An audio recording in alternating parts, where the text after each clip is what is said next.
सभी प्राणियों की एक सहज प्रवृत्ति है, और वो सहज प्रवृत्ति है कि जहां से भी उन्हें लगता हो कि कष्ट आ रहा है उधर से बच जाना चाहते हैं, दुख से छूट जाना चाहते हैं। जो मनुष्य है वह दुख से छूटने के लिए कुछ अलग प्रकार के प्रयत्न करता है, और जितने मनुष्येतर प्राणी हैं दुख से वह भी बचना चाहते हैं, किंतु उनके प्रयत्न दूसरे प्रकार के हैं। एक बिल्कुल हरा खेत है, हरा चारा खड़ा हुआ है, कोई गाय हो या दूसरा पशु चारा खाने के लिए उसमें जैसे ही प्रवेश करता है, दूसरी ओर उसकी दृष्टि गई कि एक व्यक्ति ऊपर को हाथ किए हुए और लाठी या डंडा लेकर के उसकी ओर बढ़ा चला आ रहा है। वह पशु उस पुरुष को देखने मात्र से ही उस हरे चारे को छोड़ करके, हरे भरे खेत को छोड़ करके और दूसरे किसी और खेत की ओर निकल जाना चाहता है। किस लिए? उसे बहुत एहसास है, पुराने अनुभव हैं कि ये जो भी व्यक्ति इस प्रकार से हाथ उठा करके, दंड ले करके या बड़ी तीखी ध्वनि करता हुआ जब पशु की ओर को बढ़ता है तो आकर के उसे सबसे पहले कष्ट पहुंचाता है, दुख देता है। तो उस दुख से बचने के लिए वो सोचता है कि हरा चारा छोड़ो, कहीं जैसा मिलेगा वो खाएंगे, उस खेत को छोड़ करके निकल जाना चाहता है। ये हम सब प्रतिदिन प्रत्यक्ष करते हैं। किंतु इस दुख से छूट करके सुख की उपलब्धि या इसका अभाव कैसे हो जाए, ये दुख लौट करके ना आए, ये विचार पशु नहीं कर सकता। कितना ही बुद्धिमान पशु हो, चाहे गाय हो या हाथी, हाथी भी बहुत बुद्धिमान में गिना जाता है और होता भी सचमुच बुद्धिमान है। आप पानी में प्रवेश करते हैं तो वैसे ही पांव रख देते हैं आगे को, और कई बार ये होता है कि आप गड्ढे में गिर जाते हैं, किंतु हाथी ये भूल नहीं करता।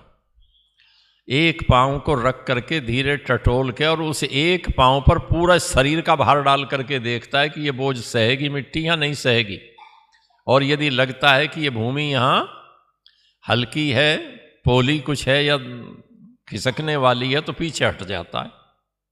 बहुत कम संभावनाएं होती हैं उसके साथ ऐसी दुर्घटना होने की, और मनुष्यों के साथ प्रतिदिन होती हैं। नदी नालों में, नहरों में स्नान करते हुए कितने ही बहते हुए देखे जाते हैं।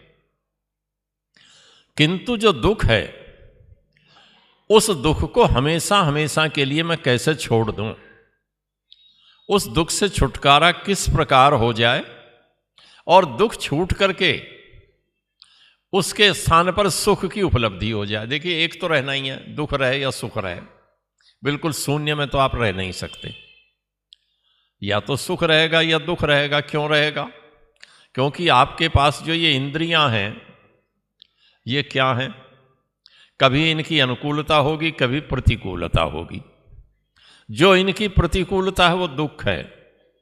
इसलिए ऋषि ने कह दिया कि प्रतिकूल वेदनीयम दुखम, जो प्रतिकूल वेदना को पैदा करने वाला है, जिस विषय के संसर्ग से, जिस कार्य के या वस्तु के संपर्क में आने पर हमारी जो वेदनाएं हैं वो प्रतिकूल हो जाएंगी, अर्थात हमारी रुचि के अनुकूल नहीं होंगी, हमें अच्छी नहीं लग रही होंगी, तो समझ लीजिए उसका परिणाम दुख के रूप में हमारे सामने आने वाला है।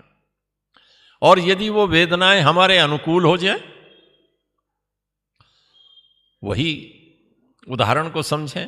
एक गाय है, दूसरा कोई पशु है, आप उस पशु की ओर को बढ़े जा रहे हैं, किंतु आपने हाथ में क्या लिया हुआ है? हरे चारे के 2-4 तिनके लिए हुए हैं, आप उसकी ओर चल रहे हैं।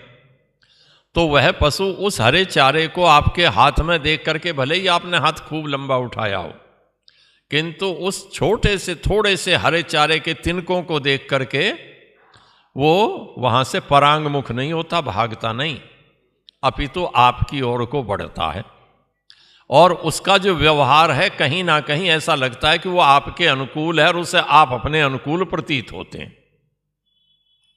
तो जो हमारी इंद्रियां हैं, इनकी जो अनुकूलता है वो सुख देती है और इनकी प्रतिकूलता दुखदायी नहीं है। इंद्रियां तो रहेंगी, संसार के विषय भी रहेंगे, सुख भी उपलब्ध होगा, दुख भी उपलब्ध होता रहेगा। बौद्धों ने तो कह दिया कि सर्वम दुखम, संसार में कुछ नहीं है, दुख ही दुख है? किंतु हमारे ऋषि तो नहीं मानते कि संसार दुखमय है। महर्षि का तो एक स्वयं वाक्य है, आपने किसी ने पढ़ा होगा और ध्यान होगा, कि संसार में सुख अधिक है या दुख अधिक है। महर्षि कहते हैं संसार में दुख बहुत थोड़ा है, सुख बहुत अधिक है। किंतु संसार में थोड़ा दुख भी हमें पीड़ित करता है। पशु और पक्षी तो केवल उस समय के दुख को छोड़ करके बच करके भाग जाएंगे, चाहे वो अगले खेत में जाकर के इससे भी बड़े दुख में फंसने वाले हों। किंतु मनुष्य के पास ये सामर्थ्य है कि वह चाहे तो इस दुख से हमेशा हमेशा के लिए छुटकारा पा सकता है, इस दुख से सदा सदा के लिए छूट सकता है। सदा सदा से छूटने का तात्पर्य ये बिल्कुल नहीं है कि कभी लौट करके आएगा ही नहीं।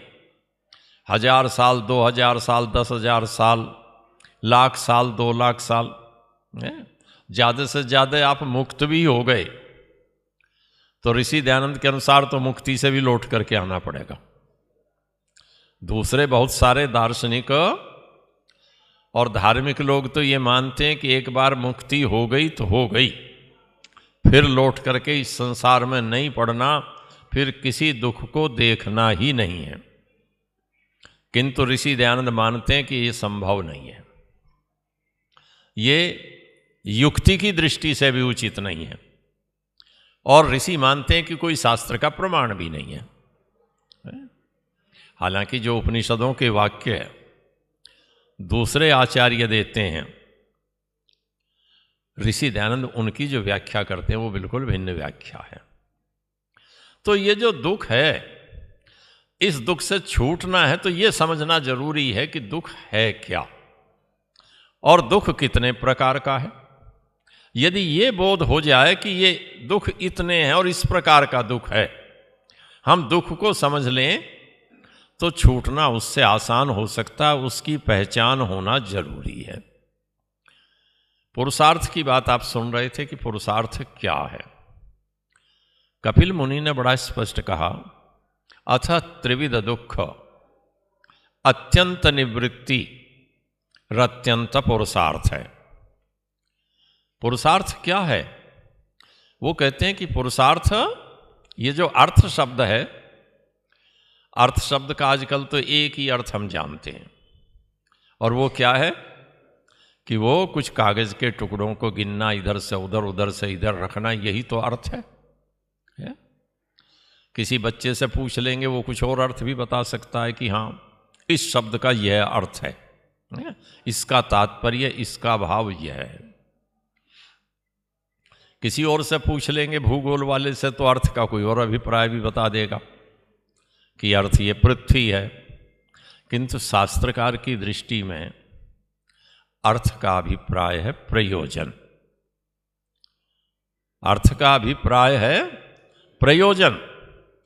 अब पुरुष के अर्थ का अभिप्राय हुआ, पुरुषस्य अर्थ है पुरुषार्थ है, पुरुष का जो अर्थ है अर्थात पुरुष का जो प्रयोजन है। अब पुरुष का प्रयोजन क्या है? आप कहेंगे हमारा प्रयोजन तो नौकरी करना है, हमारा प्रयोजन तो रोटी कमाना है, हमारा प्रयोजन तो घर बनाना, हमारा प्रयोजन कार खरीदना। किंतु क्या घर बनाने के बाद जीवन का उद्देश्य वहीं समाप्त हो गया या आगे भी चल रहा है? कार लेने के बाद यदि आगे सारी क्रियाओं का अवसान हो जाए, फुल स्टॉप लग जाए, तो प्रयोजन पूरा है। लेने के बाद सबसे पहले रजिस्ट्रेशन कराने की चिंता, उसका इंश्योरेंस कराने की चिंता, फिर ड्राइवर की चिंता, फिर रोज रोज तेल डलवाने की चिंताएं। सोचिए समाप्ति कहाँ हुई?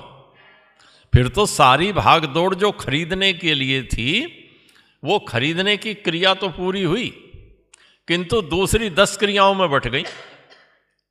10 इच्छाएं हो गई कि तेल भी आना, ये भी करना, वो भी करना, कभी टायर बदले जाने हैं, कभी व्हील बैलेंसिंग होना है, कभी सर्विस होनी है।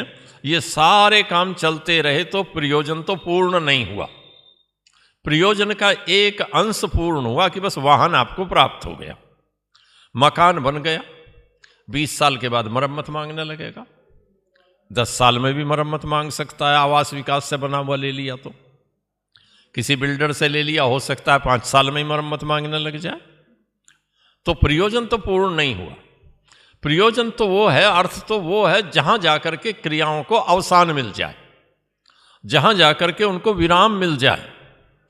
तो पुरुष का प्रयोजन क्या है? जब पुरुष का प्रयोजन दुख से छूटना है, तो आज एक दुख से छूट गए और कल दूसरा दुख आ गया, तो फिर छुटकारा क्या हुआ? प्रयोजन तो पूर्ण नहीं हुआ। संस्कृत की एक उक्ति है, उक्ति दूसरे संदर्भ से है कि जब व्यक्ति मुसीबत में होता है, विपन्नता में होता है, गरीबी में होता है, तंगी में हो, तो होता क्या है? एक दुख से छुटकारा मिलता है। ये किसी ऐसे व्यक्ति ने कही जो बड़ा परेशान था, चादर एक है उसके पास ओढ़ने के लिए, और संयोग से वो चादर कट गई है। वो इधर से ओढ़ता है तो खींचते समय इधर की उंगली उसमें घुस जाती है, और पैर की ओर ले जाता है तो पैर की कोई उंगली लगती है। परिणाम क्या होता है? वो और बढ़ती रहती है। दिन में सिलाई कराई, रात को फिर ओढ़ी, जहां धागा लगा था अगला धागा उसके साथ खिंच गया। आप रफू कराते हैं ना, और उस कपड़े को खींच कर देखिए, बढ़िया रफूगर कौन है? जो केवल यदि 1 इंच का कट हो तो 1 इंच और कुछ अंश में सिलाई करेगा, धागा लगाएगा, तो बढ़िया रफूगर नहीं है। बढ़िया रफूगर तो इतना ही आधा उधर ले जाएगा, उससे आधा उधर ले करके जाएगा, चारों तरफ को बढ़ा करके करेगा, तो रफू कुछ दिन चलेगा, अन्यथा वहीं से टूटता रहेगा, खींचता रहेगा। तो जिंदगी ऐसी ही है। एकस्य दुःखस्य न यावदंतम गच्छाम्यहं पारमिवार्णवस्य तावद् द्वितीयं समुपस्थितम में छिद्रे स्वनर्था बहुली भवन्ति। हम एक दुख से निकलते हैं, एक मुसीबत से निकलते हैं, किंतु दूसरा सामने आके खड़ा हो जाता है। चिंता थी वाहन लेना है, वाहन तो ले लिया, इससे तो छुटकारा हो गया, किंतु जो इसके साथ लगी हुई अगली चिंताएं फिर वो आकर के खड़ी हो गई। उससे छुटकारा पाया तो टायर पुराने हो गए।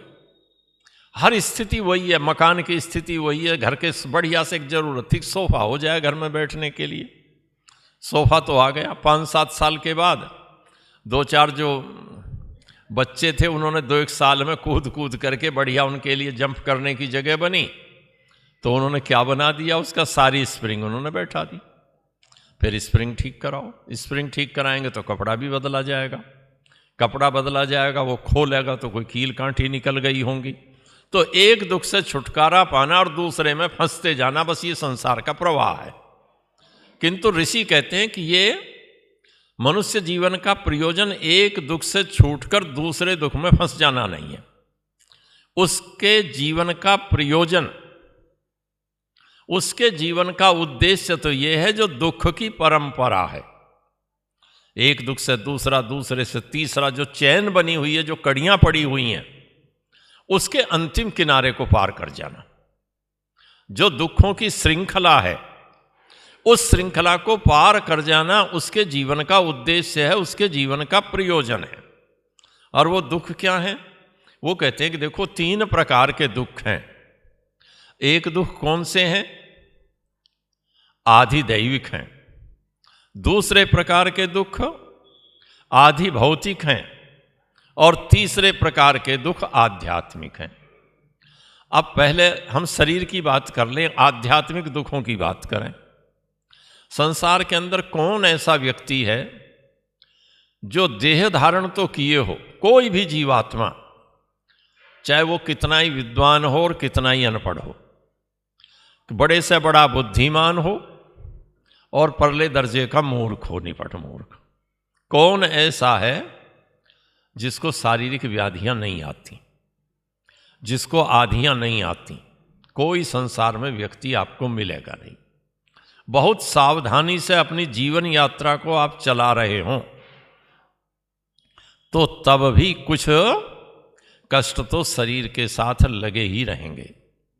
छांदोग्य उपनिषद के ऋषि ने एक बड़ी बात कही और उसने कहा कि कोई शरीर धर्मा व्यक्ति ऐसा नहीं हो सकता कि जो इन दुखों से तप्त ना होता हो, उपताप जिसको सहने ना पड़े।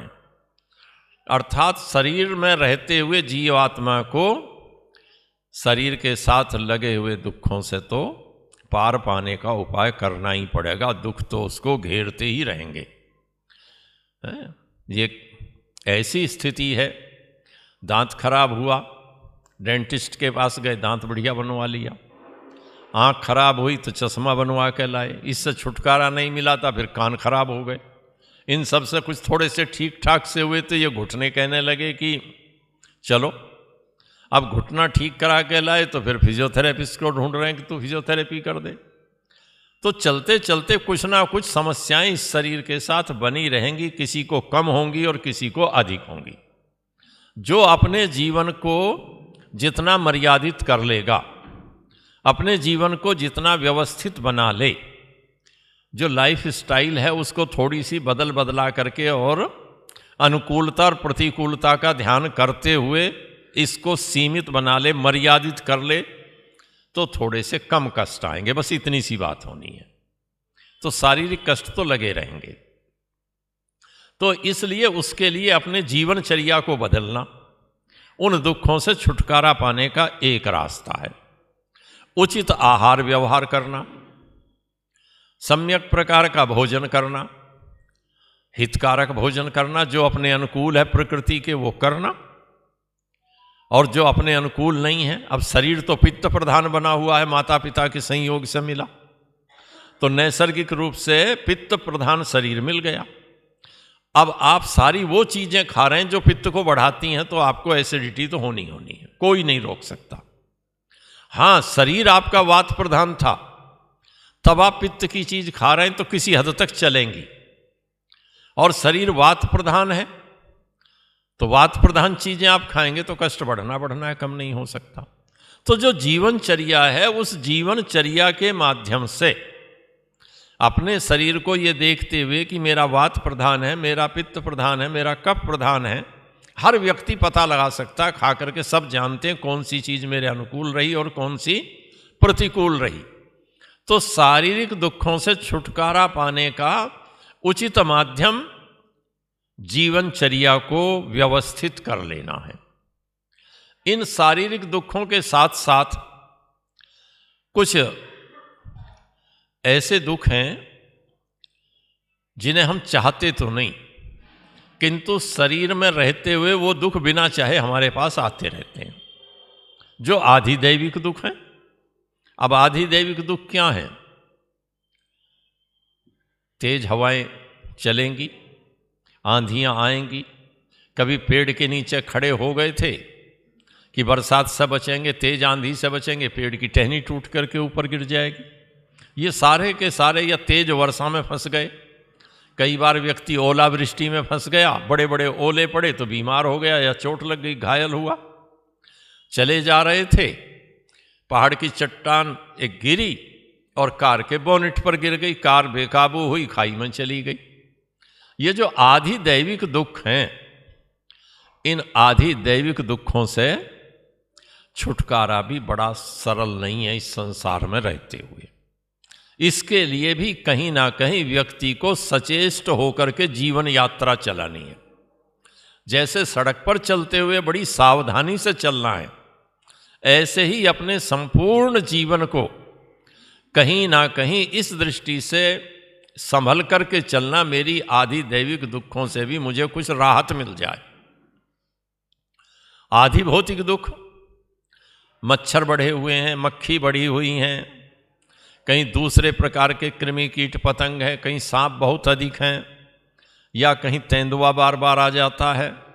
इस तरह के जो दुख हैं प्राणी मात्र से दूसरे प्राणियों से होने वाले हैं, संसार में रहते हुए भी इन्हें मर्यादित तो किया जा सकता है, किंतु पूरी तरह से मुक्ति इनसे संभव नहीं है। कहने का अभिप्राय यह है कि चाहे तो आध्यात्मिक दुख हो, चाहे आधि दैविक दुख हो और चाहे आधि भौतिक दुख हो, शरीर में रहते हुए इन तीनों प्रकार के दुखों से पूर्णतः मुक्ति, पूर्णतः छुटकारा संभव नहीं है। ये लगे रहेंगे। इनसे छूटने का एक ही माध्यम है। वो क्या कहता है कि अभिघाता जिज्ञासा, दुख त्रयाभिघातात जिज्ञासा। ये जिज्ञासा पैदा करो अपने अंदर, ये चाह पैदा हो, इच्छा पैदा हो कि ये जो तीन प्रकार के दुख हैं, इन दुखों की हानि कैसे हो सकती है, इन दुखों की निवृत्ति कैसे हो सकती है, और जो निवृत्ति के उपाय हैं जिनसे निवृत्ति होती है, हमने जान लिया इन चीज़ों से, इन दुखों से निवृत्ति हो जाएगी। उनको अपने आचरण में उतार लेना, उनको अपने व्यवहार का हिस्सा बना लेना। किंतु ये सब करते करते भी जब हम करते हैं, बड़ी सावधानी से चलते हुए, हम ये देखते हैं कि इन दुखों को रोकते तो हैं, किंतु ये ऐसा तो बिल्कुल नहीं है कि निर्मूल हो जाए। आज हमने खान पान ठीक किया, आज हमने जीवन शैली बदली, बहुत कुछ ठीक हुए, किंतु फिर एक दिन अचानक से बड़ी गर्मी थी और गर्मी के बीच में एक छोटा सा बादल आया और बादल ने आकर के इतनी जोरदार वर्षा की और हमारे पास वस्त्र गर्मी के ढंग के थे। परिणाम क्या होगा, 2-4 छींकें आ जाएंगी, जुकाम हो जाएगी। और यदि 2-4 दिन पहाड़ पर गए हुए थे, वो 1-2 दिन ठंड लग गई तो कहेंगे कि चेस्ट में कंजेशन हो गया। एक दिन में भी हो सकता है, 2-3 दिन में तो हो ही जाना है। तो अब ये जो उपाय हैं, ये आत्यंतिक उपाय नहीं है। इनसे हमेशा हमेशा के लिए दुखों से निवृत्ति संभव नहीं है। तो हमेशा के लिए निवृत्ति किससे हो सकती है? कहते हैं कि हमेशा के लिए निवृत्ति तो उससे होगी जो शरीर है, शरीर के साथ लगे हुए शरीर से छुटकारा पालो। ये जितने भी दुख हैं, आधि दैविक हो, आधि भौतिक हो, आध्यात्मिक हो, ये हो किसको रहे? इनको सहन करता कौन है? इन्हें आत्मा सहन करता है या शरीर सहन करता है? ये दुख आत्मिक हैं या शारीरिक हैं? आत्मिक हैं। क्योंकि देखिए, जो आत्मा का लक्षण है वो क्या है? इच्छा, द्वेष, प्रयत्न, सुख दुख जानान्यात्मनो लिंगम। इच्छा, मैं ये हो जाऊं, मुझे ये प्राप्त हो जाए, मेरे साथ सब ऐसा व्यवहार करें, मुझे ऐसा मान लें, ये जो इच्छाएं हैं ये। और द्वेष, अच्छा मुझे अभी तो ये माला पहनाई थी और मेरे बाद जो आएंगे अगले वक्ता, उनको इससे भी बड़ी माला मिल गई। या योगेश जी सोचने लगे मुझे तो ये पहनाई थी और इनको ये पहना दी है, तो ये तो बना रहेगा। तो ये आत्यंतिक निवृत्ति संभव नहीं है। हमेशा हमेशा के लिए इनसे छुटकारा संभव नहीं है। छुटकारा होगा थोड़ी देर के लिए, ऐसा नहीं है छुटकारा नहीं होता। इन साधनों से, लौकिक साधनों से यदि छुटकारा नहीं हो तो फिर डॉक्टर के पास हम क्यों जाते हैं? बड़े से बड़ा बुद्धिमान आदमी डॉक्टर के पास पहुंचता है क्योंकि उससे छुटकारा हो रहा है दुख से, किंतु वो दुख फिर लौट लौट करके आएगा। तो कब तक लौट करके आएगा? जो छांदोग्य के ऋषि ने कहा था कि कोई शरीर धर्मा ऐसा नहीं हो सकता जब तक शरीर में रहेगा जीवात्मा कि उसके पास ये ना आए। किंतु ध्यान रखने की बात है कि ये जो सुख दुख इच्छा द्वेष आदि गुण हैं, ये आत्मा के तो हैं, किंतु यदि आत्मा का संबंध बिल्कुल ऐसा कर लिया जाए कि देखिए ये ट्यूबलाइट अभी थोड़ी देर पहले जल रही थी, प्रकाश दे रही थी, आप सब देख रहे थे, और इसने चट चट की 2-1 बार आवाज की, आपने इसका संबंध विच्छेद कर दिया। किससे संबंध विच्छेद कर दिया? जो विद्युत का प्रवाह था पीछे से, उससे विच्छेद कर दिया। अब ना तो ये चट चट कर रही है और ना प्रकाश दे रही। दोनों ही चीजें नहीं है। रोशनी भी नहीं दे रही है और जो आवाज कर रही थी वो भी नहीं कर रही।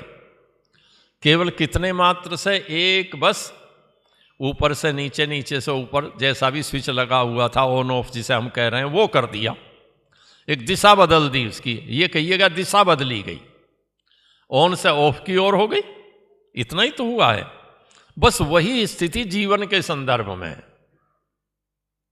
जीवन के संदर्भ में दो स्तर पर उसको लेना पड़ेगा।